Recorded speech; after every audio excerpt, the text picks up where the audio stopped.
Muy buenos días. Ahora sí, no abría el micrófono. Y aquí se cayó algo. Se te cayó la base de colocar el pie hacia abajo. Algo se ha caído. Bueno, se están cayendo tantas. Es un detalle en la silla, no vayan a pensar que es que ha pasado algo más. Muy buenos días, son las 9 en punto de la mañana de este lunes 29 de julio del año 2024. Y en este momento usted está sintonizando en conexión por Éxito 107.1 FM, la emisora del sur de Miami, territorio Éxitos. Usted también nos puede sintonizar, escuchar en su teléfono celular si descarga la aplicación Actualidad Media Group. Esa aplicación usted la puede descargar de manera gratuita en su celular. Y si usted entra en www.exito107.com, además de escucharnos, nos puede ver. Aquí recibo el saludo de Henry Moreno desde Atlanta. Guillermo Useche en Puerto Ordaz. No fue posible ganarle a los malos. No lo vea así. Hugo Boscán en Ámsterdam. El fraude, esperemos que la muda haga valer la victoria del mundo. Luis Rojas, lo volvieron a hacer otra vez, Venezuela perdida en un abismo sin salida. Juan Acuña, el amigo camionero, con la frustración del fraude, pero satisfecho de que cada vez son más los venezolanos que hacen lo correcto. Seguiremos acumulando millas hasta que el camino nos conduzca a la Venezuela libre. Tiene toda la razón el amigo camionero Juan Acuña, que nos está saludando hoy desde Knightstone, en Indiana. ¿Cómo rueda, Juan? Jesús Alberto Pérez nos saluda desde Bogotá. El mal sabor y la molestia, pero todavía con esperanza y sin perder la fe, como debe ser. Sonia Osuna. Tenemos un nuevo presidente, Edmundo González. Xavier Miguel nos saluda desde Barcelona, en España. Una venezolana. Dice aquí Mejía. Betty Bencomo. Dice Magali Ramírez. El fraude, Carolina Pérez, Rosa Longobardi. Buenos días, Rosa. Muchas gracias por las palabras que nos da Rosa Longobardi. Desde España, César Márquez. Que no saben qué pensar, ya veremos en qué pensamos. María Fernanda Mazzarelli, en Buenos Aires. Daniel La Orden, la Venezuela ultrajada. Carlos Cuevas en Westchester. José Sierra Avilés, y ahora, dice Sierra Avilés, no sé por qué los venezolanos tenemos que padecer tanto, que fue lo malo que hicimos. Yolinet Dimas, que no se le extingue la fe. Elizabeth Urbáez, José Agudelo Amazon en Cajaseca, María Alejandra Alfonso en Gainesville, José de Villa en Maracaibo, 61 Ximena. Dice Pérez Jiménez lo tumbaron después de 17 días de cometer el fraude. La lucha sigue, eso es correcto. John Alexander Rodríguez Peroso en Alicante. Gracias a todos. Nelson está en Cumaná. Gracias a todos por reportar la sintonía de En Conexión. En Conexión es una producción de Floralicia Anzola para Éxito 107.1 FM en Miami. Muy buenos días, Floralicia. Buenos días, César. Hoy amanecí como los muñecos que teníamos en la obra de los porfiados, como llena de aire, porque siendo venezolana tengo una capacidad de rebote importante, muy importante. Así es. Laura Rodríguez está en la producción general. Muy buenos días, Laura. Muy buenos días, y haciendo alusión a lo que dice Flor, recuerdo la letra que escribió Aquiles Báez de los porfiados, y decía: aunque nos den con todo, yo me levanto, y yo creo que así amanecí hoy. Aunque me den con todo, yo guapeo y me levanto. Así es. Mariel Sofía Rodríguez en Madrid. Se están abrazando Floralicia y Laura. En medio de todo esto hay un cansancio porque es que no hemos parado. Ayer el día fue extenuante, el sábado fue extenuante. Ven, Laura, te voy a dar mi pañuelo. Ven. Aquí hay que compartir. Ven para que te vean. Besitos. Bien, María Sofía Rodríguez en Madrid, pero no agarraste el pañuelo, Laura. Buenos días. Buenos días a todos los oyentes y a todos mis compañeros en el estudio. Nada, seguimos con fe y aquí estamos nosotros informando. Caray, la voz así, densa. Jesús Carreño en la edición y montaje. Carlos Prato en los controles. Buenos días, Carlos. Muy buenos días, César. Y ante el micrófono, quien tiene el gusto de hablarles, César Miguel Rondón. Hoy es el día de Santa Marta de Betania.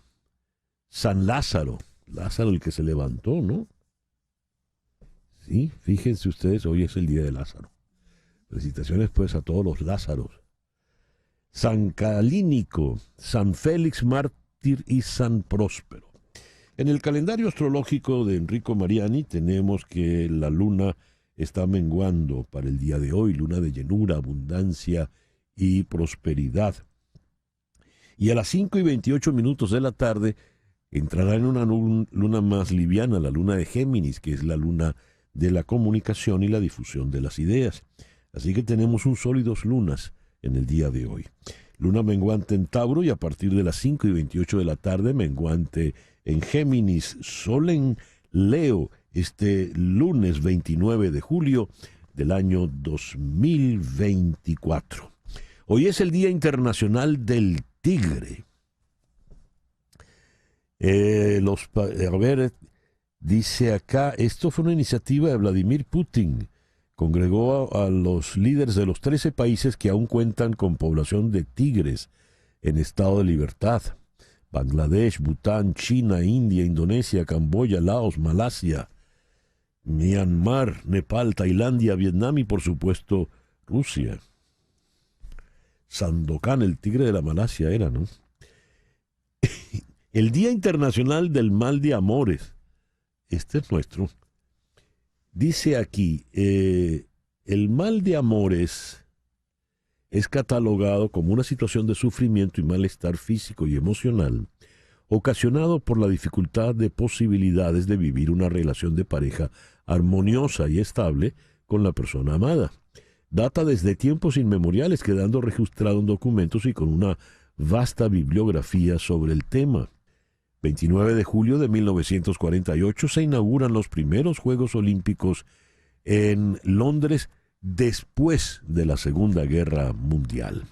Y en esos mismos Juegos debuta Julio César León, ciclista, fue el primer venezolano en participar en una Olimpiada. El 29 de julio de 1958, el presidente de Estados Unidos, Dwight Eisenhower, crea la NASA, la Administración Nacional de Aeronáutica del Espacio. 29 de julio de 1967, a las 8:05 de la noche, cuando se veía el Miss Universo y Mariela Pérez Branger estuvo a punto de ser la primera Miss Universo, se sacude la ciudad de Caracas y sufrimos un terremoto de 6.5 en la escala de Richter, con una duración muy, muy larga. Lo recuerdo eterno, fueron 50 segundos. 236 muertos, 2.000 heridos. De eso hacen ya 57 años. ¡Qué barbaridad! 29 de julio de 1981 se casan el príncipe Carlos de Gales y Diana Spencer. De este lado del océano todo el mundo se levantó en la madrugada para ver la boda de los príncipes. El 29 de julio de 1983, a los 83 años, murió el gran Luis Buñuel, uno de los grandes cineastas del siglo pasado. El 29 de julio del año 2017, aquí en Miami, se realizó el segundo clásico Barcelona-Real Madrid fuera de España. Ocurrió en el Hard Rock Stadium, aquí en Miami. Recuerdo clarito, pues, vino Messi por primera vez y Cristiano Ronaldo. El Real Madrid perdió ante el Barcelona 3-2. Y siguiendo en los deportes, ese mismo día, el 29 de julio del 2017, murió Urbano Lugo, el primer venezolano en lanzar un no-hit no-run en la Liga de Béisbol Profesional. Eso fue el 6 de enero de 1973. Los Leones vencieron a los Tiburones de La Guaira 6-0 con el no hit no run de Urbano Lugo. 29 de julio de 1925 nació el músico griego Mikis Theodorakis. El baile de Zorba de la película de Michael Kakoyannis, según la novela de Nikos Kazantzakis, Zorba el griego, que ganase Oscar y demás, con la maravillosa actuación de Anthony Quinn y Alan Bates. Y el 29 de julio de 1935 nació la gran Morela Muñoz. Morela falleció a los 60 años en 1995. El 29 de julio de 1956, Carl Perkins entra en el Reino Unido en las 100 primeras con Blue Suede Shoes. El editorial con César Miguel Rondón. A ver, escuchemos estos audios del día de ayer. Adelante. Mesa 3, Nicolás Maduro 64 votos y Edmundo 300.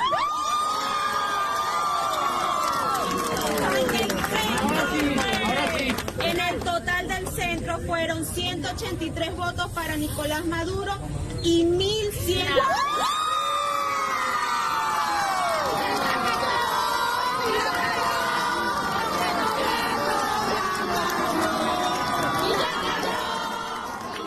A ver, tenemos otro.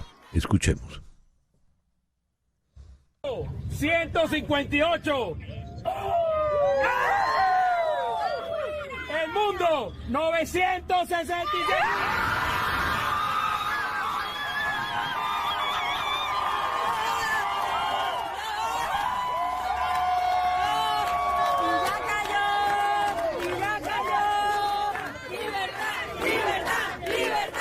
Lo que estamos escuchando son grabaciones hechas anoche, cuando había por una parte la negativa a cerrar los centros donde ya no había gente en las colas, y luego vino la negativa a entregar las actas.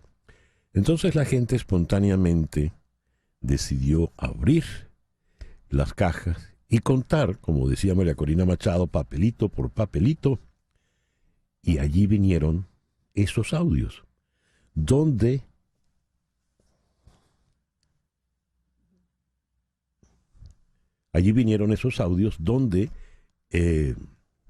la gente se cuenta, y en todas las mesas, la victoria de Edmundo González Urrutia sobre Nicolás Maduro es abrumadora. Claro, vino ese silencio largo del Consejo Nacional Electoral, que se rompe pasada la medianoche, cuando nos dicen, con unas cuentas realmente absurdas, cuentas que rebasan el 100% a la hora de repartir porcentajes, y nos dicen que el ganador es Nicolás Maduro Moros. Las reacciones en el mundo son inmediatas. La canciller de Argentina reclama el fraude. El presidente de Chile, Gabriel Boric, reclama el fraude. Todos los gobiernos que no están cuadrados ideológicamente en América Latina, con la notoria excepción de México, se manifiestan en contra. Hasta Colombia reclama. Lo que ha ocurrido en el día de ayer ha sido de tal manera grosero, pues que ya estamos hablando de una dictadura abierta y terrible. María Corina Machado dijo hasta el final. Pues hay que darle el beneficio de la palabra y entender que el final todavía no ha llegado, porque no sabemos cuál es ese final. Ahora es cuando esto empieza, ahora es cuando esto se desarrolla. Ella, antes de que le acusasen de estar llamando a la violencia, dijo: la defensa de la verdad no es violencia, violencia es ultrajar la verdad. Cayetana Álvarez de Toledo, la diputada española, citándole, dijo: la dictadura se niega a entregar las actas que certifican su aplastante derrota. Es el manotazo del ahogado. El cambio ya es un hecho irreversible y felicísimo. ¡Viva Venezuela libre! El periodista Evald Schaffenberg, director de Armando Info, dijo: en cualquier caso es una desgracia que los militares sean los nuevos grandes electores. Una democracia tutelada no es democracia. Verónica Ruiz del Viso: la voluntad del pueblo venezolano requerirá del pleno apoyo de los países e instituciones internacionales. El respaldo internacional al voto de los venezolanos no es caridad, es una necesidad. No podemos permitir que esta crisis continúe.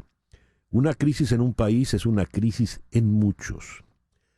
Andrés Caleca: llegamos aquí porque logramos consensuar una estrategia clara en la unidad más amplia posible.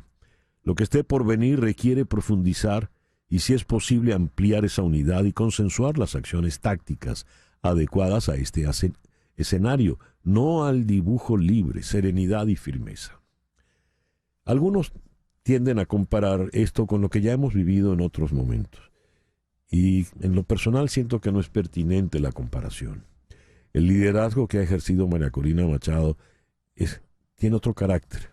María Corina Machado ha logrado algo muy, muy importante. Ha logrado empoderar al venezolano. Ha logrado empoderar al ciudadano venezolano. Ese ciudadano que ayer salió a enfrentar cualquier cantidad de vicisitudes y que seguramente lo seguirá haciendo. Ese ciudadano que escuchábamos eufórico contando sus papeletas, es un ciudadano que está empoderado. Y es un ciudadano que no se va a dejar intimidar por los gritos estentorios de este señor gritando que él es un presidente reelecto. Claro, una vez que ha dado esta suerte de golpe de Estado, Nicolás Maduro, al negar, al desconocer una victoria tan holgada y abrumadora como la que obtuvo Edmundo González Urrutia ayer, descara definitivamente su dictadura. Ya no tendrá que guardar formas. Preocupa porque ahora va a venir una represión mucho más fuerte, más cruda, y nuestros dirigentes políticos tendrán que ser más cuidadosos. Pero eso no quiere decir que los vayan a intimidar. Las palabras, las direcciones de María Corina Machado y todos los que han estado al frente de esta gesta, incluyendo por supuesto al embajador González Urrutia, son fundamentales. Pero lo de anoche no es el cierre, lo de anoche es el comienzo. Comienzo duro, difícil, pero es que esto no ha sido fácil, ni lo será. Pero es el comienzo, y si ella dijo esto es hasta el final, todavía no ha llegado ese final. Son las 9:23 de la mañana. Hacemos una pequeña pausa y al regreso venimos con las noticias más importantes de este lunes 29 de julio. Esto es En Conexión por Éxito 107.1 FM en Miami. Más importantes de este lunes 29 de julio. María Corina Machado dijo que el nuevo presidente electo de Venezuela es el embajador Edmundo González Urrutia. Venezuela tiene un nuevo presidente electo. Ganamos y todo el mundo lo sabe, dijo a los periodistas acompañada del abanderado de la Plataforma Unitaria Democrática en las primeras horas de la madrugada de hoy. María Corina Machado aseguró que cuentan con más del 40% de las actas transmitidas por el ente comicial, según las cuales González Urrutia obtuvo el 70% de los votos, mientras que Maduro apenas llegó al 30%. Esta es la verdad y es, mis queridos venezolanos, la elección presidencial con el mayor margen de victoria en la historia. Felicitaciones, Edmundo. Y aseguró que la oposición mayoritaria derrotó al oficialismo en toda Venezuela. Hemos ganado en todos los sectores del país, en todos los estratos y en todos los estados. Agregó que en los próximos días se darán a conocer las acciones, porque hasta el final es hasta el final.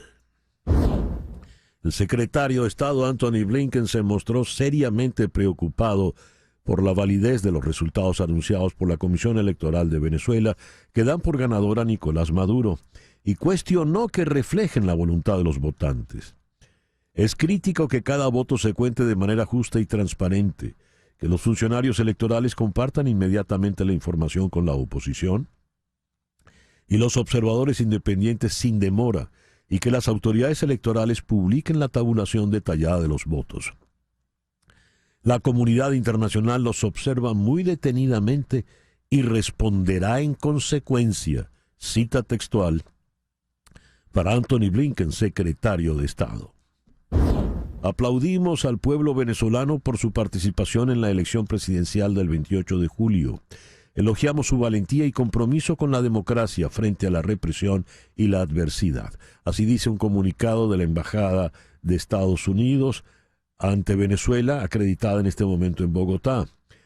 Hace poco vimos el anuncio de la Comisión Electoral de Venezuela. Nos preocupa seriamente que el resultado anunciado no refleje la voluntad ni los votos del pueblo venezolano.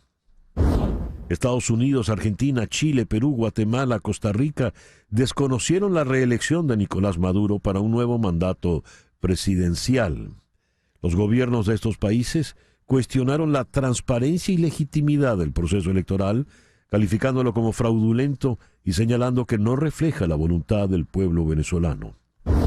El gobierno de Ecuador rechazó lo que considera una falta de transparencia en las elecciones en Venezuela. La ausencia de garantías en el proceso de publicación de resultados que reflejen la voluntad del pueblo venezolano deslegitiman y vician los resultados de las elecciones, dijo la Cancillería ecuatoriana en un comunicado.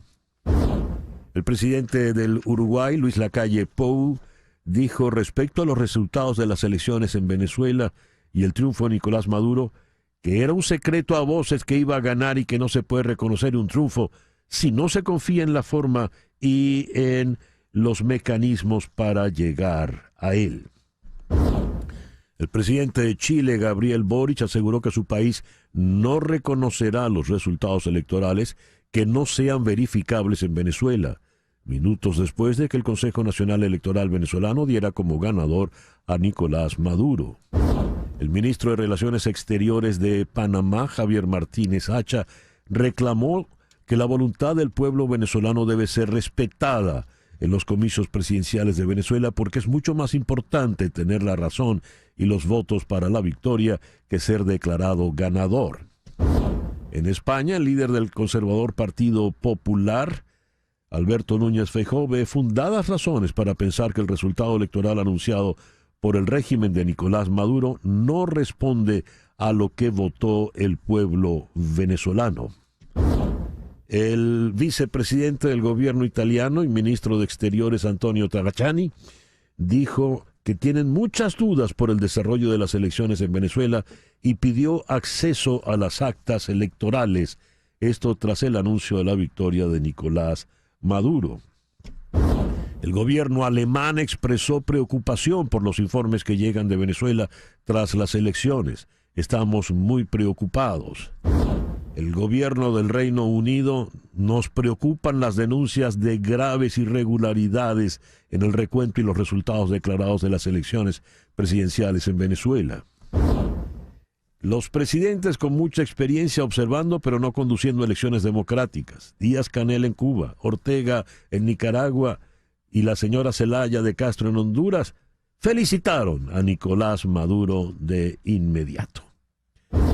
Vamos a las 9:31 de la mañana con nuestra primera entrevista en el día. No tenemos todavía... Sí. Explíquenme. Sí, dame el micrófono. Sí, estamos esperando que se pueda conectar José Ignacio Hernández, ya se está conectando en este momento. Y ahorita estamos cuadrando la toma para que eso se pueda hacer. No entendí. Ya lo tenemos aquí, ya está. Muy bien, José Ignacio Hernández, vamos hasta Boston. José Ignacio, muy buenos días, gracias por estar con nosotros. Ok, muy bien, ahora sí. Bien. Ahora sí te días. escuchamos. Un gusto estar contigo, como siempre. Muchas gracias. José Ignacio, ¿qué ocurrió ayer en Venezuela, a tu entender? Desde el punto de vista jurídico, César, y aunque la palabra suene trillada en Venezuela, pero lo que ocurrió ayer fue un golpe de Estado. Nicolás Maduro se autoproclamó presidente. ¿Por qué digo que se autoproclamó presidente? Desde el punto de vista estrictamente jurídico, de acuerdo con la Ley Orgánica de Procesos Electorales de Venezuela y los estándares internacionales aplicables en la materia, no puede haber adjudicación de un cargo sin totalización. Y no puede haber totalización sin actas de escrutinio. Por lo tanto, para adjudicar un cargo, tienen que enseñarse las actas, mostrarse las actas y dar la adjudicación con base en las actas electorales. Eso no pasó ayer. Ayer el señor Elvis Amoroso vio unos resultados sin ninguna base, sin ningún tipo de transparencia. Al día de hoy, hace minutos, chequeé la página del CNE, los resultados no estaban ni siquiera publicados, con lo cual es muy importante señalar que jurídicamente Nicolás Maduro no ha sido proclamado presidente. Este no es un acto que tenga algún tipo de validez jurídica. Esto no es más que una vía de hecho que pretende perpetuar o continuar un golpe de Estado continuado. ¿Qué ocurre en este momento cuando se da ese golpe de Estado virtual? Pues en la práctica allí hay un golpe de Estado ya. ¿Qué ocurre entonces? Fíjate, César, yo lo reflexionaba en la madrugada. Esto es un golpe de Estado a la Constitución, pero es un golpe de Estado también al proceso de negociación de México, en el cual se ha embarcado y ha puesto tanto esfuerzo, no solo Noruega, no solo México, sino especialmente Estados Unidos. Es decir, el acuerdo de Barbados quedó dinamitado en la madrugada de hoy, cuando el CNE, ni siquiera el CNE, Amoroso, hizo un anuncio que de nuevo no es más que una vía de hecho. Y de allí en las reacciones, César, incluso lo revisaba yo temprano esta mañana, mucho más contundentes que las declaraciones de repudio a las elecciones de 2018. Estados Unidos, la Unión Europea, incluso aliados de Nicolás Maduro como Brasil y Colombia, han señalado que no pueden reconocer los resultados si no hay un proceso de auditoría internacional. Y la gran duda, César, y con esto termino, es que yo no estoy claro que estos resultados tan amañados, tan burdamente manipulados, sean auditables. Bien, ¿qué hace en un contexto como este la comunidad internacional? Vengo de leer, antes de darte el pase, José Ignacio, leí las notas de preocupación del Reino Unido, del gobierno alemán, el rechazo contundente del gobierno de Chile, del gobierno de Argentina, del gobierno de Ecuador, del gobierno de Costa Rica. ¿Qué hace la preocupación que manifestó Anthony Blinken, el secretario de Estado? ¿Qué puede hacer la comunidad internacional ante este golpe de Estado de hecho que se ha dado? La palabra, César, es reconocimiento. Yo siempre lo sostuve, lo dije, el único interés que tenía Nicolás Maduro y sus aliados en embarcarse en este proceso de negociación, en firmar el acuerdo de Barbados, es obtener el reconocimiento internacional luego de una elección. Eso justifica todo lo hecho hasta ahora. Y lo cierto es que Nicolás Maduro no va a obtener el reconocimiento internacional que él tanto ansiaba. Y aquí hay un detalle técnico, como todos los detalles, pero supremamente importante. Nicolás Maduro hoy no es reconocido como presidente de Venezuela. Entonces, el tema no es tanto continuar en el status quo de reconocimiento, un presidente reconocido que se reelige ilegítimamente. Lo que Maduro quería, por el contrario, un cambio de estatus, pasar de ilegítimo a legítimo. Eso no lo va a lograr. No lo va a lograr ni en Estados Unidos, no lo va a lograr ni en la Unión Europea. Y eso significa, para desgracia del país, César, 6 años más de aislamiento, 6 años más de presión. Y por supuesto, y con esto termino, habrá que esperar si Estados Unidos decide reimponer alguna de las sanciones que había suspendido, entre otras razones, porque Nicolás Maduro ayer se burló abiertamente de la política internacional de Estados Unidos, que creo yo, con la mejor buena fe, sus aciertos y errores, intentó promover unas elecciones libres y justas en Venezuela. ¿Realmente dinamitó las posibilidades? Perdón. No te preocupes. Perdón, que salió un audio por acá que no era. Te decía, José Ignacio, dinamitó las conversaciones que habían, los acuerdos a los que se pudo haber llegado en Barbados. Dinamita cualquier posibilidad de acuerdo de aquí al futuro, al descarar ya el golpe de Estado. En otros tiempos, las dictaduras, por ejemplo, eran aisladas. Recordemos la famosa doctrina Betancourt y todo lo que llevó adelante en la OEA frente a Fidel Castro. Pero en estos tiempos de hoy de Realpolitik, ¿qué puede ocurrir con Venezuela? Bueno, esa es una pregunta, César, muy pertinente y es un gran riesgo. Siempre cabe, por supuesto, la posibilidad que los países decidan ir a lo práctico y de una u otra manera normalizar relaciones con Maduro, porque lo práctico a veces suele primar, pero es que incluso desde una perspectiva práctica, Estados Unidos, Brasil, Colombia saben que una Venezuela con un Maduro ilegítimo al frente es una Venezuela inestable, es una Venezuela sin crecimiento económico, es una Venezuela que va a seguir impulsando una crisis migratoria de alcance regional. Es decir, yo no tengo duda de que países como Estados Unidos, incluso Colombia, tengan interés en promover la democracia en Venezuela, pero sería iluso pensar que lo único que ellos quieren es proteger la democracia como un bien público. Ellos están pensando en sus propios intereses. Estados Unidos sabe que el deterioro de la crisis política en Venezuela va a agravar más todavía su crisis migratoria. Colombia sabe que el deterioro de la crisis política en Venezuela va a afectar notablemente los planes del presidente Petro. Entonces también el Realpolitik lleva a entender que es que con Maduro al frente en estas condiciones Venezuela es inviable.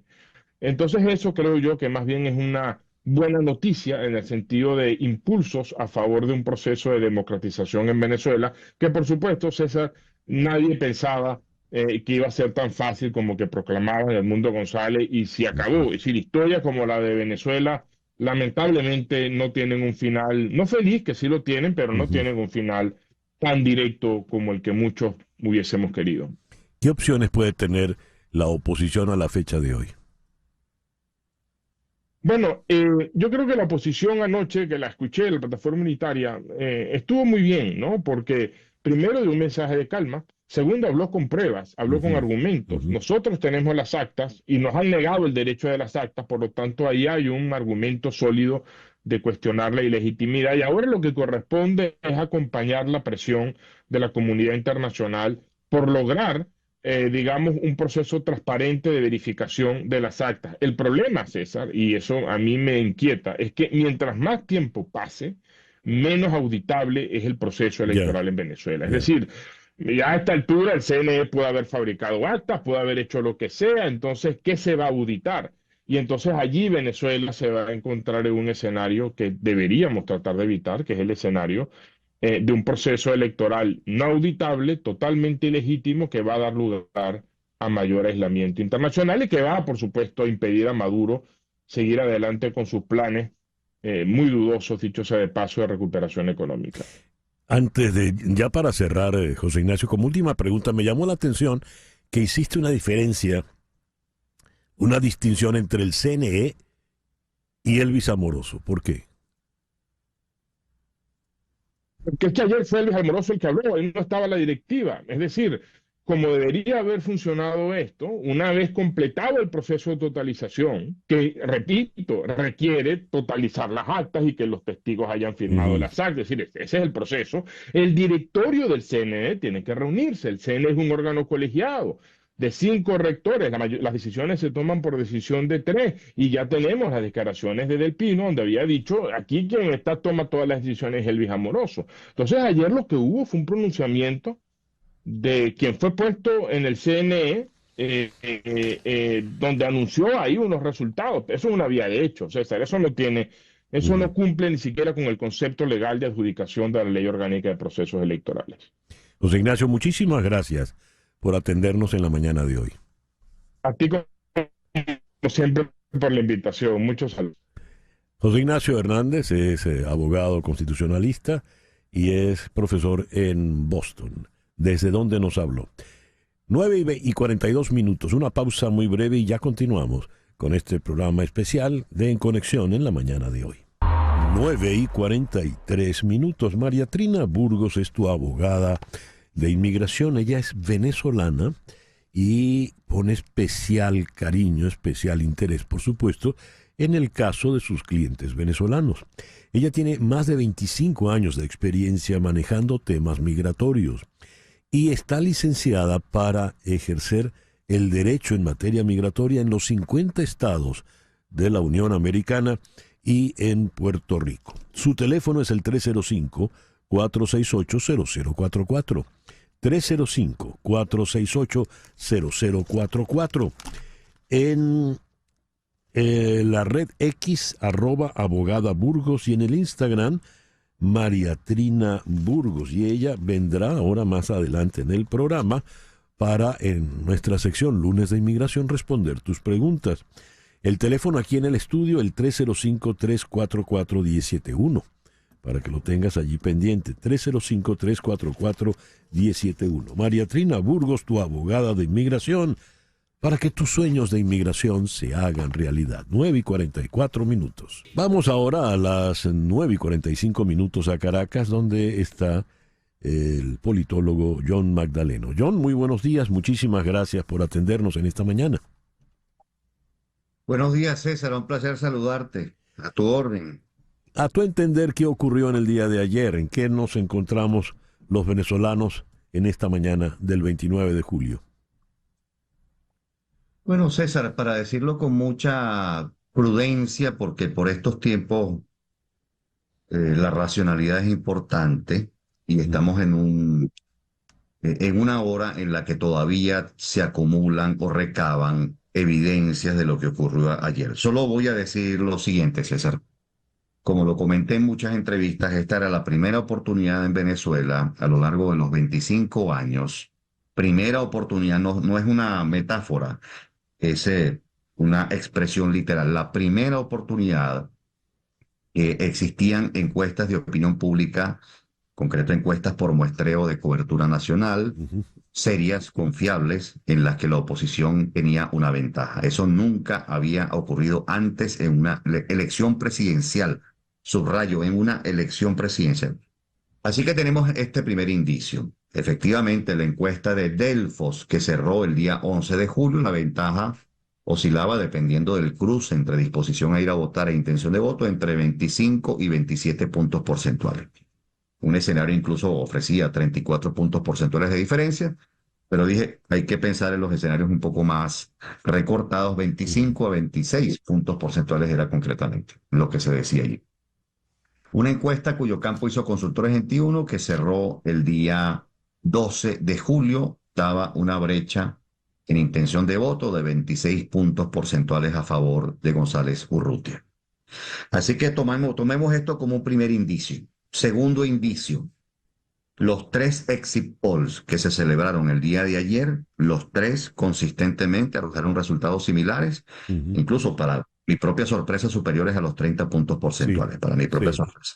Parecía una brecha demasiado elevada, pero en efecto eso es lo que registran los 3. Segundo indicio. Tercer indicio, los quick counts a los que se tuvo acceso el día de ayer efectivamente daban una brecha bastante abultada a favor de González Urrutia. Sabemos también, César, con motivo del anuncio oficial que hizo el presidente del Consejo Nacional Electoral, que faltan cerca de 2.500.000 votos por reportar a quién favorecen. Es decir, se reporta una abstención de 59%. El rep de la tabla mesa había sido originalmente estimado en 21.392.464. Lo digo con precisión para que cada quien saque sus estimaciones. 21.392.464. La votación ofrecida o atribuida a Nicolás Maduro, con el 80% de las actas escrutadas, fue 5.150.092 votos. La votación atribuida en ese primer boletín a González Urrutia, a Edmundo González Urrutia, fue 4.445.978. De modo tal que la diferencia absoluta es de 704.114 entre ambos candidatos, 7 puntos porcentuales con exactitud, pero queda por precisar, si hacemos la matemática completa, un 0.54 del que no se reporta nada, queda por tener noticia del porcentaje de votos nulos totales y obviamente queda por reportar a dónde, quién benefician alrededor de 2.500.000 votos. En mis cálculos, 2.562.780 electores, o votos, mejor dicho. Y de esto no se tiene reporte en este primer boletín. Tercer elemento de juicio, no ya indicios, sino elemento de juicio. Se tiene noticia de incidencias muy concretas en centros electorales en donde se paró la transmisión. La transmisión de las actas. Así que obviamente esto impide que la oposición recabe la totalidad de las que requiere. Y en último término se sabe que hubo incidencias en centros de votación en los que en efecto fueron desalojados testigos o miembros de mesa. Así que obviamente la tarea de la oposición es recabar la mayor evidencia posible, para decirlo con mucha seriedad, la mayor cantidad de actas, el reporte y documentación de la mayor cantidad de incidencias en centros de votación, tanto con respecto al desalojo de testigos y miembros de mesa, como con respecto obviamente a la paralización de la transmisión, que es un evento que ocurre en unos cuantos centros electorales el día de ayer. Esto nos arroja en conclusión que las encuestas no se equivocaron, incluso que se pudieron quedar cortas en no pocos casos, y que holgadamente ganó el señor Edmundo González Urrutia. Pero, con el dictamen del señor Elvis Amoroso, ayer gritó altisonante Nicolás Maduro que él era el presidente reelecto. ¿Qué pasa ahora? Bueno, César, lo que se desarrolla o se desarrollará en lo sucesivo es, primero, como acabo de comentar, la dirección opositora tendrá que recabar la mayor cantidad de evidencias posibles para intentar demostrar que en efecto el resultado oficialmente anunciado no se corresponde con la verdad. Eso fue lo que dijo en parte, de otro modo, pero en parte, María Corina Machado. Es decir, que esa es una tarea de la dirección opositora. Segundo, obviamente habrá que canalizar el malestar por intermedio de un ciclo de movilización colectiva, porque el clima que hay hoy en Venezuela, digamos, es de desánimo, pero efectivamente un recurso al que pueden recurrir las sociedades cuando no están de acuerdo con irregularidades cometidas por autoridades es la protesta pacífica. Y subrayo esto último, la protesta pacífica. Esa protesta, en mi opinión, tiene que ser responsable, seria, estratégicamente conducida con delicadeza, con prudencia. Pero sí, César, efectivamente la mayor parte del país está hoy sintiendo el efecto de un evento que no se corresponde y unos resultados que no se corresponden con abundante evidencia previa. Creo que el señor Maduro, después de sus gritos de anoche, ha declarado la dictadura. Y si él venía siendo represor, pues ¿por qué no lo va a hacer ahora más? Él no tiene ya que guardar ninguna fórmula de una pseudodemocracia. En ese contexto, ¿qué le espera al venezolano? Bueno, César, efectivamente es un contexto de riesgos, de problemas, pero a ver, César, las sociedades disponen de algunos instrumentos con los cuales luchar frente a este tipo de regímenes políticos. En mi opinión, hay que ejercerlos. Hay que ejercerlos. Es decir, la documentación de la evidencia que en efecto podría comprobar inconsistencias, cuando menos, el registro de incidencias concretas que hubo en centros electorales. Por ejemplo, sería de mucha utilidad saber la contabilidad concreta y global del número de centros en los que se paralizó la transmisión de actas. Y obviamente la protesta pacífica, César, esos son los instrumentos.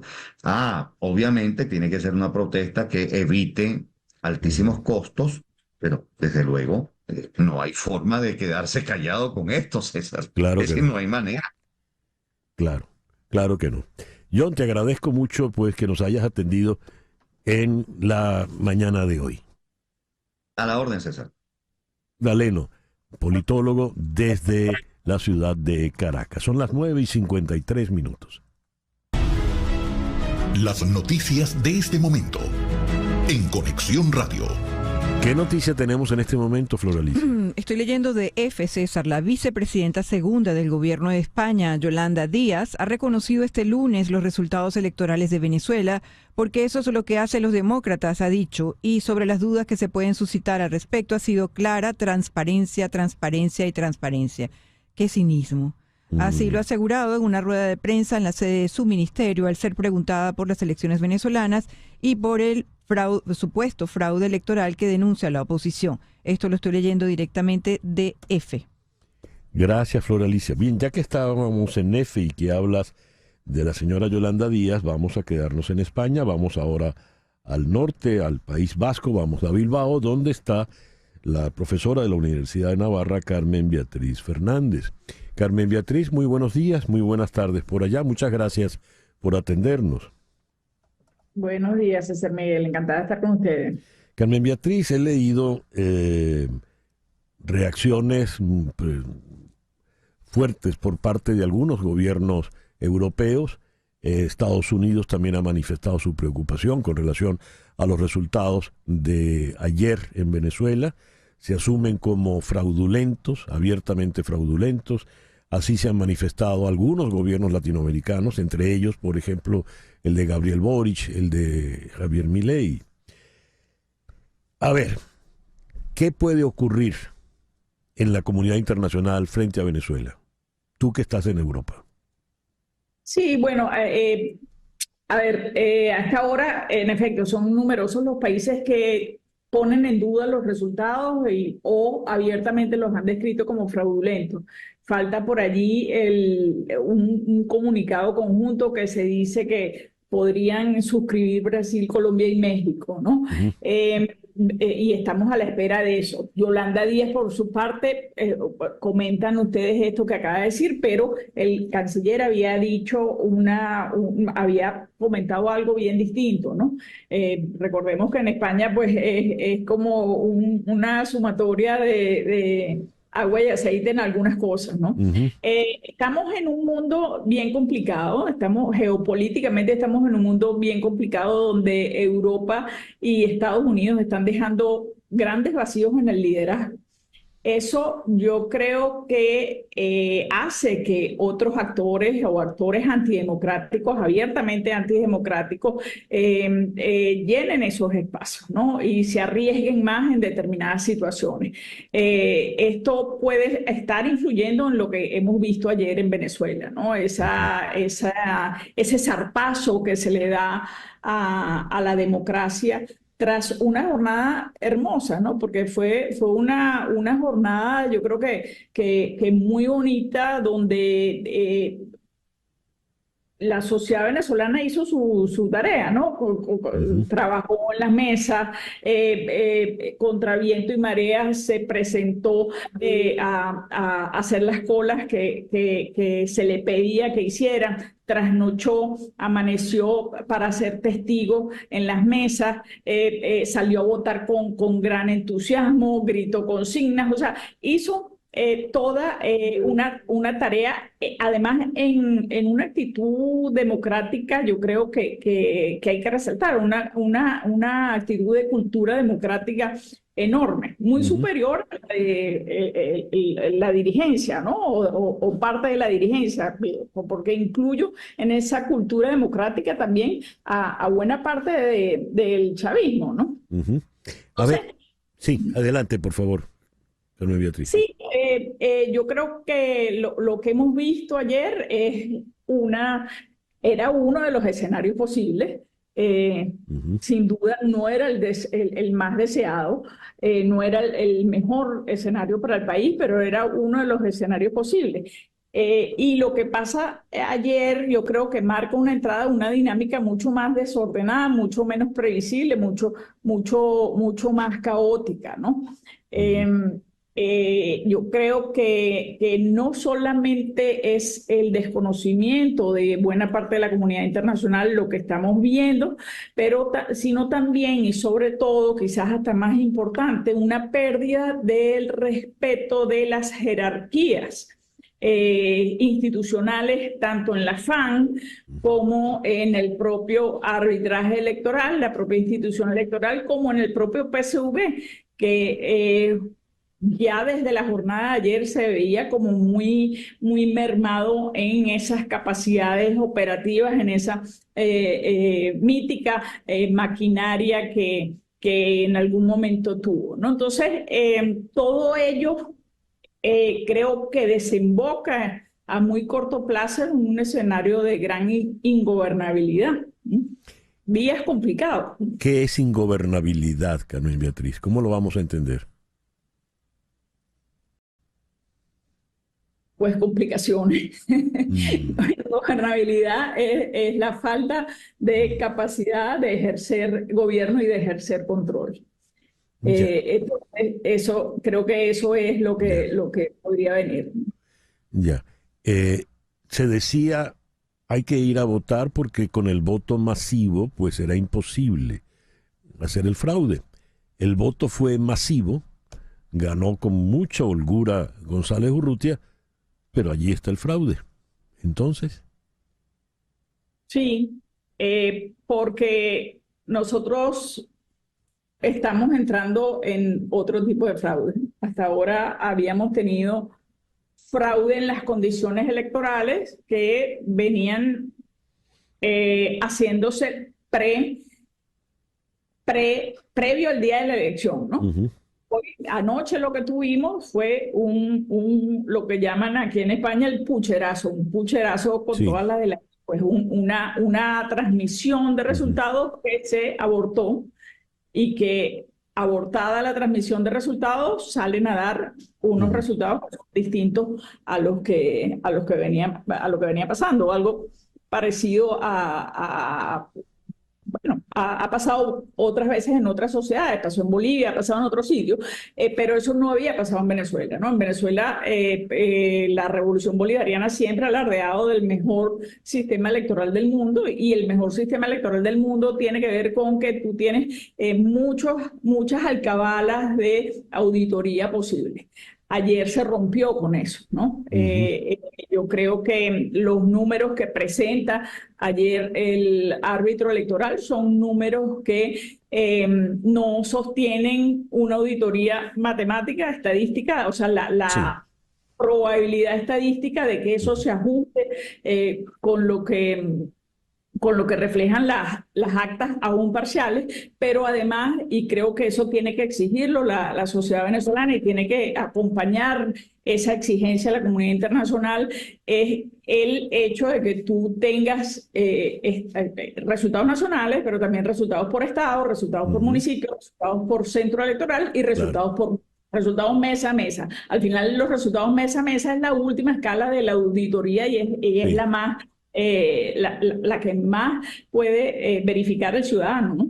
Evidente, sí. Carmen Beatriz, muchísimas gracias por atendernos en el programa de hoy. Gracias a usted. Carmen Beatriz Fernández es profesora de Ciencias Políticas en la Universidad de Navarra. Nos habló desde Bilbao. Y Flor Alicia tiene algo para nosotros. Sí, una comunicación del gobierno de Brasil. El gobierno brasileño acoge con satisfacción el carácter pacífico de la jornada electoral de ayer en Venezuela y sigue de cerca el proceso de recuento. También reafirma el principio fundamental de la soberanía popular, que debe observarse mediante una verificación imparcial de los resultados. En este contexto, espera la publicación por parte del Consejo Nacional Electoral de datos desglosados por mesa electoral, un paso esencial hacia la transparencia, credibilidad y legitimidad de los resultados. Exactamente lo que estaba diciendo Carmen Beatriz Fernández. Hace falta el informe pormenorizado, ¿verdad? Para poder detallar y saber quién ganó aquí, porque con ese brochazo grueso que dio el señor Amoroso, pues no hay de qué agarrarse.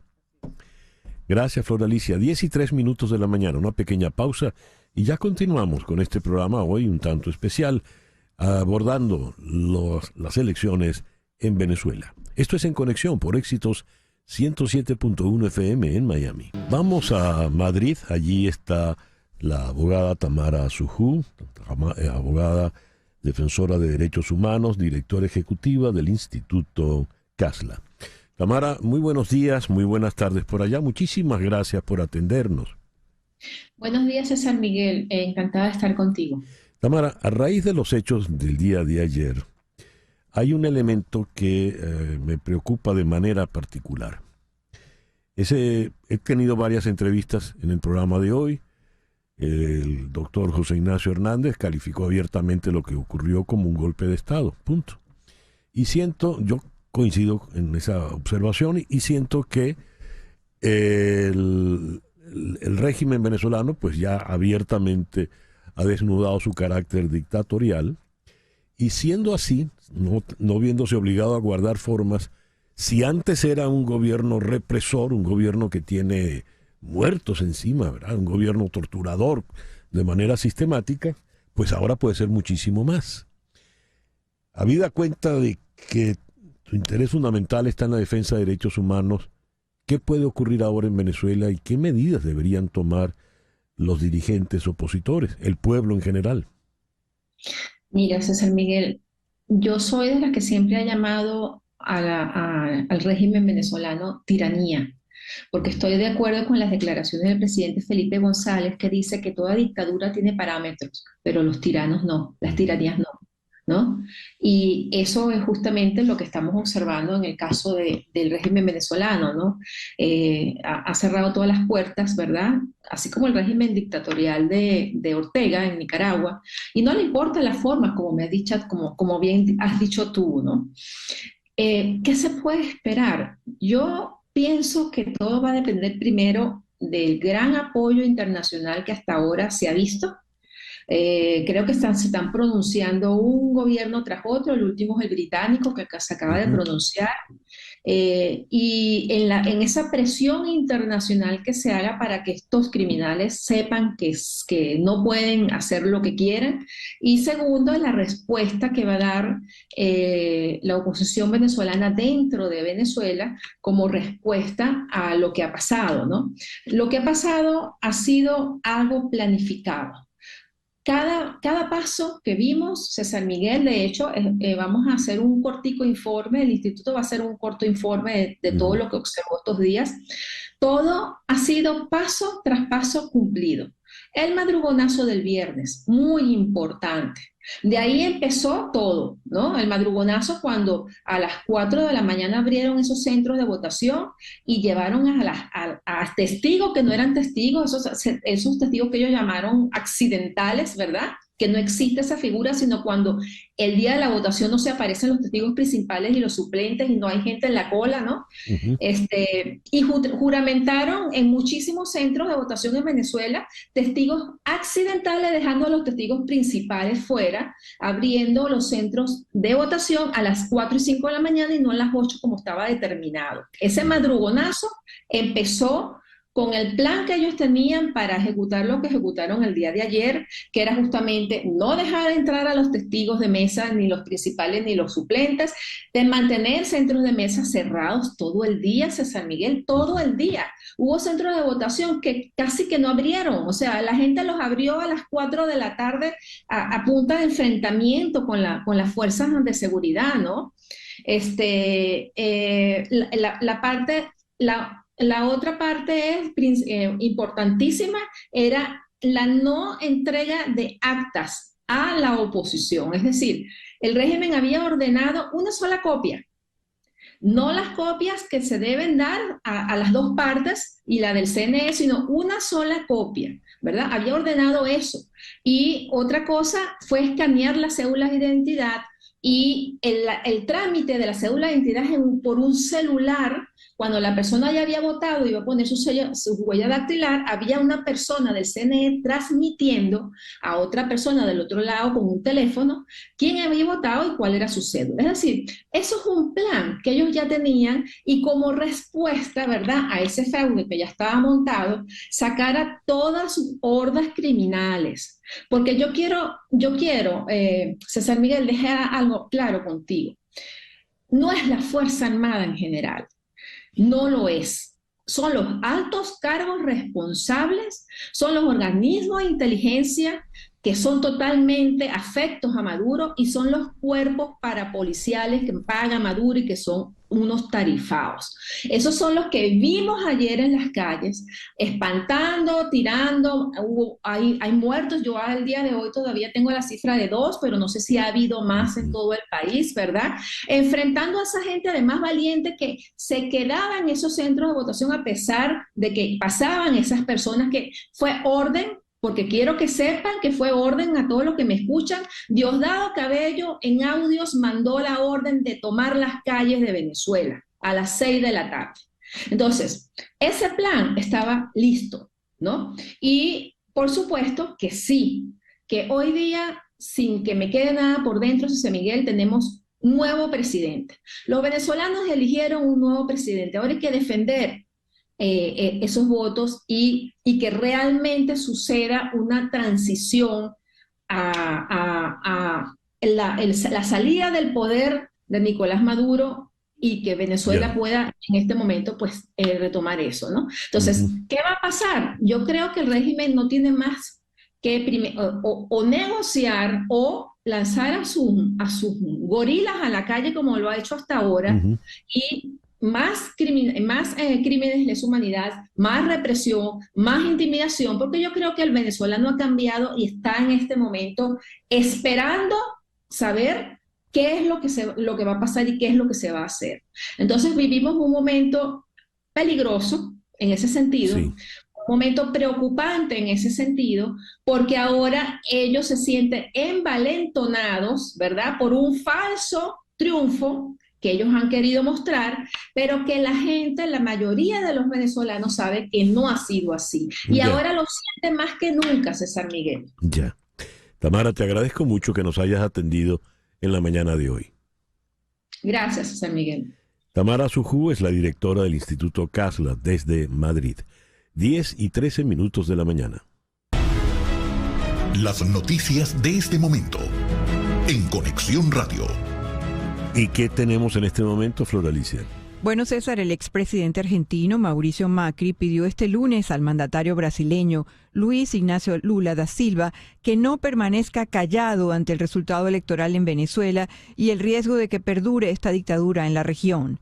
Espero, dijo, que el presidente Lula, a quien más allá de nuestras diferencias ideológicas considero un demócrata, no permanezca callado. Lo que está pasando en Venezuela atenta contra la democracia y es un enorme riesgo que perdure esta dictadura en nuestra región. Los venezolanos y muchos líderes de América Latina y el mundo esperan su palabra en este momento difícil, agregó Macri, el líder del partido Propuesta Republicana, en su cuenta de X. Gracias, Flor Alicia. Las 10:27 de la mañana le doy la bienvenida a nuestra querida María Trina Burgos. María Trina, bienvenida al programa. Gracias, César Miguel. Un placer para mí, como siempre. 305-344-1071 es el teléfono y ya tenemos al amigo José Delgado aquí en Miami. José, buenos días. Hola, muy buenos días, César. Gracias por atender mi llamada. ¿Qué le preguntas a la doctora María Trina Burgos?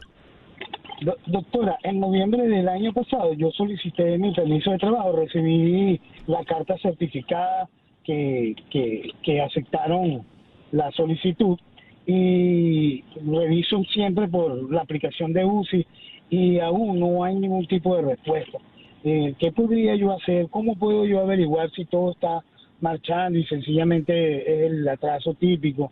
Pero la incertidumbre lo mata a uno y ya hice la renovación de la licencia, pero ya está por vencer nuevamente en 8 meses.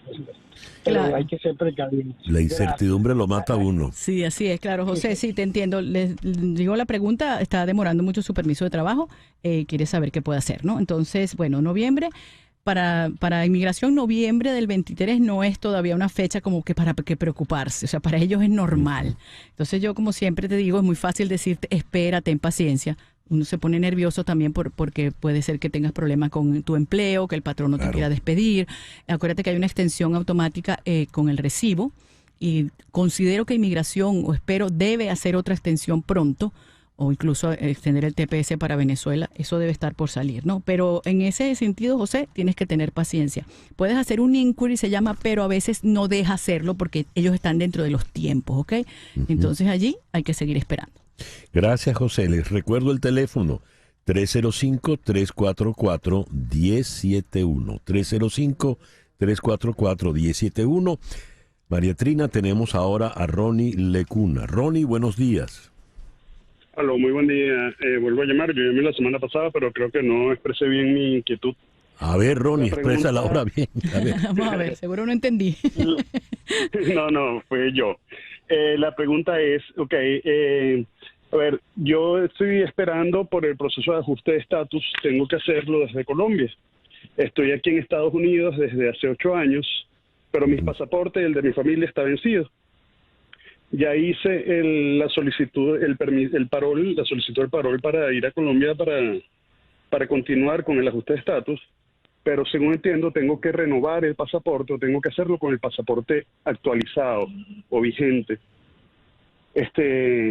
De igual forma, estoy en el in-between para saber, desde enero solicité el parol de viaje, el permiso de viaje, pero no sé en qué momento debo solicitar continuar con el ajuste de estatus por el tema de los tiempos. Teóricamente, el permiso de viaje tarda 1 año para ser emitido, pero no sé en cuánto tiempo están dando las citas para continuar con el ajuste de estatus. Ok. No sé si fui claro. Sí, muy claro, y eso fue lo que yo entendí la semana pasada, pero bueno, Ronnie pregunta que tiene que salir a Colombia, hacer su ajuste. En la parte del parol, sí tienes razón, se está demorando más de 1 año el parol de viaje para que tú puedas entrar, en caso que, para que puedas regresar a Estados Unidos, ¿no?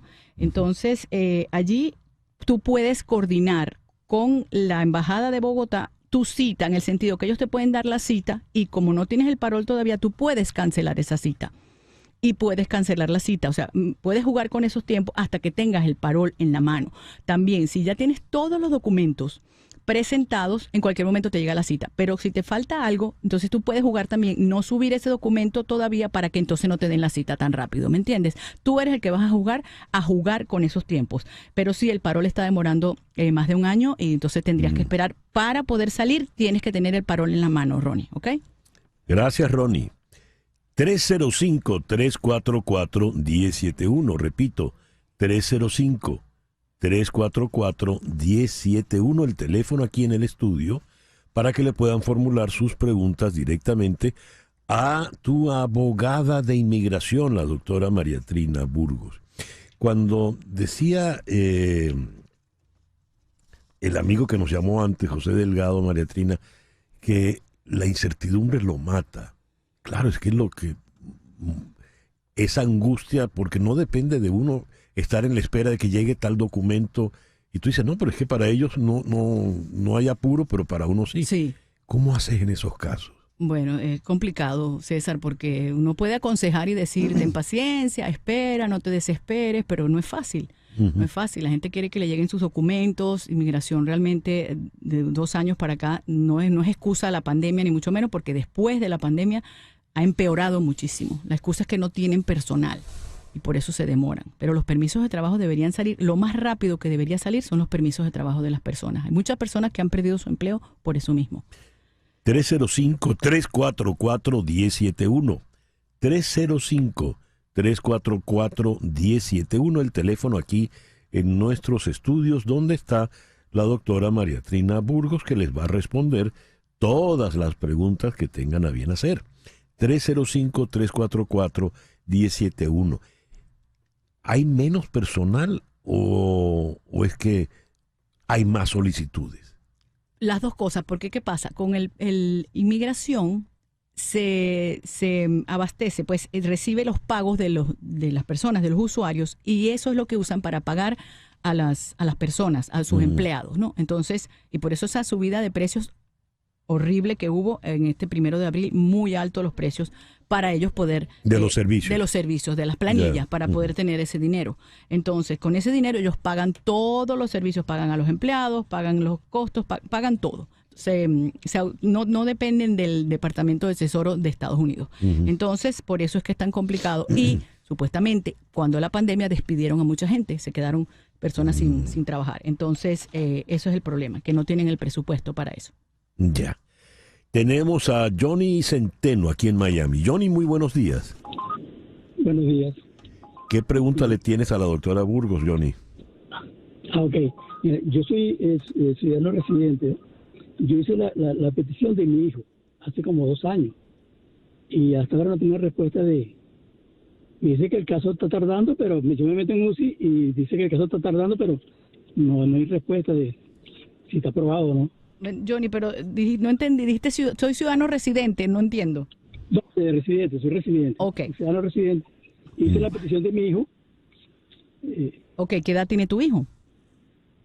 Mi hijo, cuando hice la petición, tenía, creo que 21. Ok, entonces él está en una categoría que es la F2B. Esa categoría está demorando, para que él pueda ajustar, van a ser como 5 o 6 años, pero normalmente en 2 años, a 3 años te aprueban la petición. El hecho de que te aprueben la petición no quiere decir que ya pueda venir, o que ya pueda hacer el ajuste de estatus, ¿ok? Pero sí en eso tienes que tener paciencia, pero mientras tengas tu recibo, puedes chequear el estatus del caso en la página de inmigración, ¿ok? Gracias, Johnny. Johnny entonces es residente. Residente, sí. Muy bien. Ronnie Lecuna quiere precisar algo que le quedó en dudas. Adelante, Ronnie. Me disculpo nuevamente, la consulta es, ¿con los pasaportes vencidos igual yo puedo hacer el ajuste de trámite de estatus o tengo que actualizar los pasaportes? Bueno, la semana pasada que te respondí, creo que te dije, Colombia acepta entrar con pasaporte vencido a los venezolanos, pero que deberías aprovechar estando allá para renovar el pasaporte.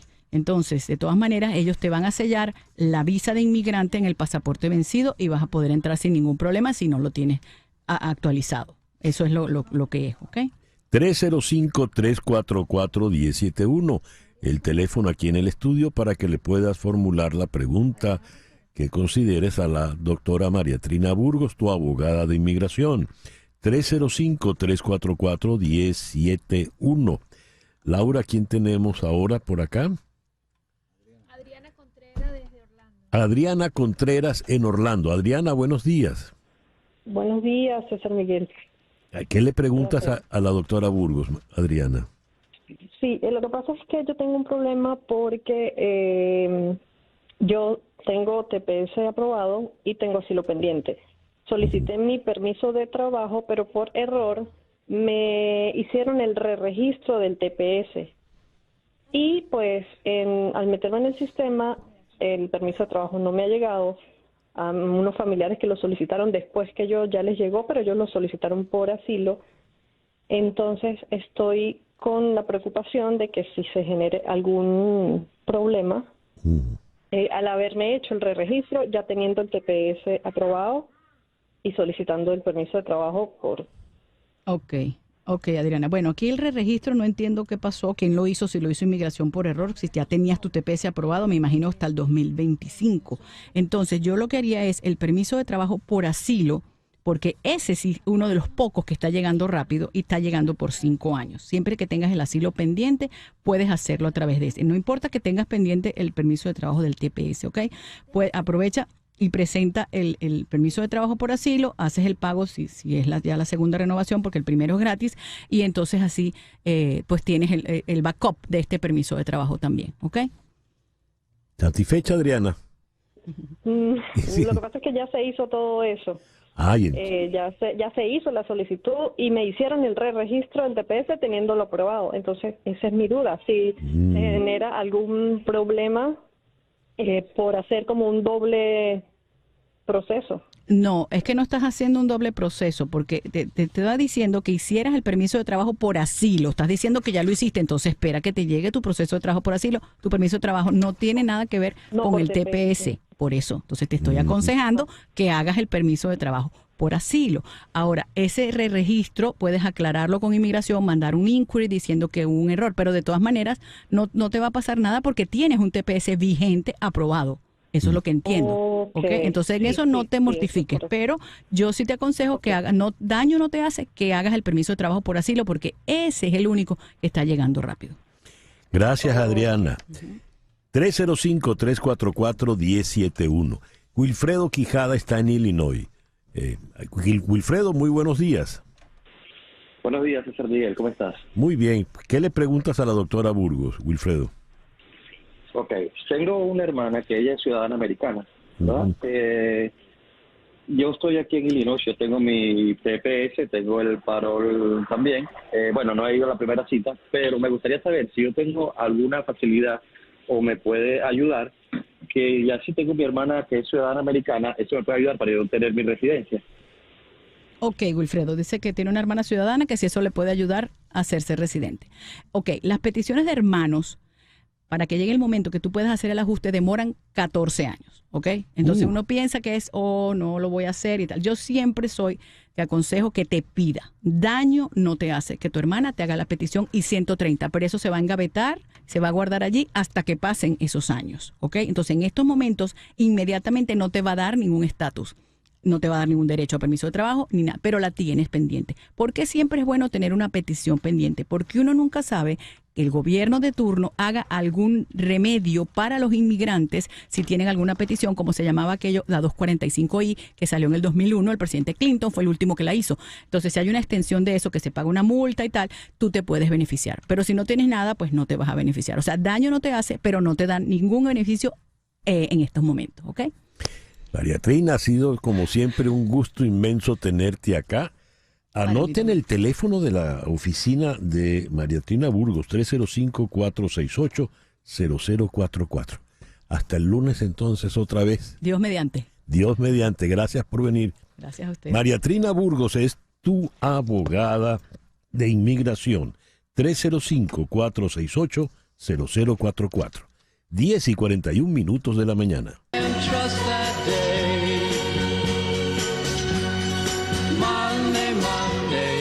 Y ahora, pues vamos a cerrar con la doctora Edith Shiro, la autora de ese bestseller, El inesperado regalo del trauma. Edith, muy buenos días. Muchísimas gracias por estar con nosotros en esta mañana. Ay, César Miguel, gracias a ti y feliz de poder conversar contigo hoy, que lo necesito yo tanto también. No me digas, lo necesitas tú. Bueno, Edith, hoy ha costado a más de uno, he tenido mensajes de mucha frustración, es decir, hay como mucho dolor. ¿Qué le puedes decir tú a nuestros oyentes que se sienten acongojados en esta mañana, se sienten frustrados, como perdidos, heridos? Sí. Y César, muchísimas gracias por toda tu presencia y todo tu apoyo y todo lo que has hecho durante estos días también, que yo creo que hace tanta diferencia. Una de las cosas que creo que es muy importante en este momento es que podamos abrir el espacio para validar, reconocer y aceptar ese dolor, para no meterlo debajo de la alfombra, negarlo, minimizarlo, pretender que no está ahí, sino todo lo contrario, saber que está, reconocerlo, darle cabida a esas emociones, porque sí es importante dentro de este cuadro tan frustrante y de tanta desilusión. Es muy importante nombrar y reconocer esas emociones dolorosas, porque no ganamos nada con evadirlas y pretender que no están ahí. Ojo, yo no estoy diciendo que eso tiene que tomar nuestras vidas y que eso tiene que ser lo único que esté, pero que haya el espacio para cuidar, expresar y compartir esas emociones dolorosas, como ahorita, por eso te digo que me encanta que estamos hablando, porque así como lo estoy haciendo ahorita contigo, decir sí, ese dolor, esa desilusión, esa gran desesperanza, y yo sí, eso toca un poco, César, en esa desesperanza aprendida que hemos vivido los venezolanos durante muchos años, y hay que tener mucho cuidado con eso. Más de uno dice, ¿para qué seguir? A ver. Exacto. Claro, lo que nos ha causado un dolor es un hecho político, un hecho que afecta a la ciudadanía, que afecta al colectivo de los venezolanos. Pero el dolor se siente en lo íntimo, se siente en lo personal. De manera tal de que si fuese un problema tuyo, porque tienes un problema de pareja o tienes un problema con algún familiar o un hijo, resuelves eso en el ámbito íntimo. Pero como no depende de ti el hecho político, tú dices, no puedo seguir, no quiero seguir. ¿Qué significa eso? ¿Cómo enfrentar eso? Exacto, pero fíjate, hasta los dolores colectivos son personales también. Y gracias por hacer esa gran distinción. Una de las cosas que sucede en el trauma colectivo es que lo vivimos de manera individual y personal. Entonces, aunque todos estemos viviendo un dolor, una frustración y una desesperanza, cada uno de nosotros lo vive de manera única y le afecta de manera única. Y uno de los peligros de esto es que nos aísla y nos fragmenta. Entonces, a mí me afecta tal vez distinto que a ti, César, este mismo evento que sucedió ayer, esta gran frustración, esta gran desilusión, este gran, que no haber recibido o obtenido lo que necesitábamos o lo que para seguir adelante. Sí. Pero a lo mejor yo lo vivo de una manera, tú lo vives de otra. Y no solamente eso, sino que dependiendo de qué pérdidas y qué otros dolores y qué otras frustraciones hemos vivido antes, cada uno de nosotros nos va a afectar más o menos. Entonces, por eso quiero decirles a todos que tengan cuidado con no dejarse abrumar por el dolor que se está sintiendo hoy y no dejar que el dolor de hoy contagie y toque todos los dolores anteriores que se han vivido. Porque es muy importante reconocerlo como un evento que pasó ahora, pero que no nos lleve a abrir todas esas otras heridas, que eso suele suceder, que no nos lleve a abrir todas esas otras heridas de que, bueno, sí, es verdad, otra vez en la desesperanza, otra vez en que no ver la luz, otra vez caer en ese hueco negro o decir ya no hay salida. Mucho cuidado con eso, porque sí creo que se pueden ver otras cosas muy positivas y muy esperanzadoras en este momento que tenemos que tomar en cuenta. Edith, somos morbosos y la mente es muy morbosa, ¿verdad? La mente tiene allí una gaveta de recuerdos hirientes que cuando en estos momentos de dolor la abre y se mezclaron todos los dolores. Armó un minestrón con todas mis desgracias. Exacto. Muy bien. ¿Cómo me agarro de lo positivo para sacarle un lado bueno a este dolor? Ok, entonces yo sé que estamos muy, muy, muy temprano en esto todavía y esta conversación va a evolucionar en unos días y en unas semanas. Pero en este momento, aislar lo que sucedió como un evento y no dejar que eso abra todos los otros eventos anteriores, sino que más bien mantenerse en el presente. No te vayas para atrás, no te vayas al pasado, no te metas en todo lo anterior. La segunda cosa que me parece importantísimo es que este dolor, aunque es un dolor colectivo, aunque es una desesperanza colectiva y cada uno lo vive individual, la conexión con el otro es fundamental. Entonces, no te dejes aislar y disociar y fragmentar. No te quedes solito o solita con esa frustración. Llama por teléfono, levanta eso, haz FaceTime. Comunícate con Raimundo y todo el mundo, comparte cómo te sientes. Creo que de las fortalezas más grandes que hemos visto aquí es la unidad, la colectividad, la noción de comunidad que se ha creado, y eso eso es un valor extremadamente grande. Yo creo que eso es una de las grandes alegrías que se ha vivido, cómo el tejido de la población se puede reestructurar y reconsiderar para esas conexiones que se están haciendo y que continúan. Y la tercera cosa es, por favor, no te expongas a todas las noticias constantes todo el tiempo y le des, como dices tú, la morbosidad de ver y ver y ver y ver cosas que sean tan dolorosas. La viste una vez, recibiste la información, ya, no sigas pegado ahí. ¿Cuánto tiempo puede durar un dolor como este? Al margen de su causa política, al margen del hecho que la originó, ¿cuánto tiempo puede durarme un dolor como este? ¿En cuánto tiempo puede cicatrizar esta herida? Es que depende, porque si el dolor es un dolor, si lo que te sucedió es por lo que pasó ayer y tú puedes seguir tu vida de manera más o menos protegida, estable y saludable, vamos bien. Si tu dolor abre unas heridas que son irreparables, como pérdidas grandes de familia, de conexiones, de un estatus político y social donde tu vida está en peligro, ¿entiendes? Es mucho más difícil esa respuesta, ¿entiendes? Entonces, Yo creo que esto va mermando poco a poco, agarramos nuestra rutina de todos los días, volver a una rutina es muy importante. Eso sí, César, yo creo que la frustración, la tolerancia a la frustración, nosotros los psicólogos sabemos mucho de tolerancia a la frustración. La tolerancia a la frustración es la diferencia que hace entre una persona que se derrumba y una persona que lo puede tolerar y usar esta frustración como gasolina para seguir adelante. Y muchas veces es de la frustración donde salen las ideas más creativas, César. Entonces, de hecho te digo, muchas veces nosotros a nuestros niños les decimos, es bueno que te frustres, porque de ahí te salen esos recursos y esas capacidades para salir adelante. Entonces yo sí invito a todo el mundo a que nuevamente tomemos estas frustraciones con mucha ilusión y viendo las cosas positivas que sí han pasado para usarlo como gasolina para el próximo paso que vamos a hacer y para seguir adelante y no caer en la desesperanza de la que venimos atrás. Magnífico consejo. Edith, muchas gracias por atendernos en la mañana de hoy. Muy gusto y te mando un abrazo muy, muy grande. Espero que descanses un poco. Ojalá sí. Gracias, gracias. Edith Ciro es doctora en psicología y es la autora de ese bestseller, El inesperado regalo del trauma. 10:54. Las noticias de este momento en Conexión Radio.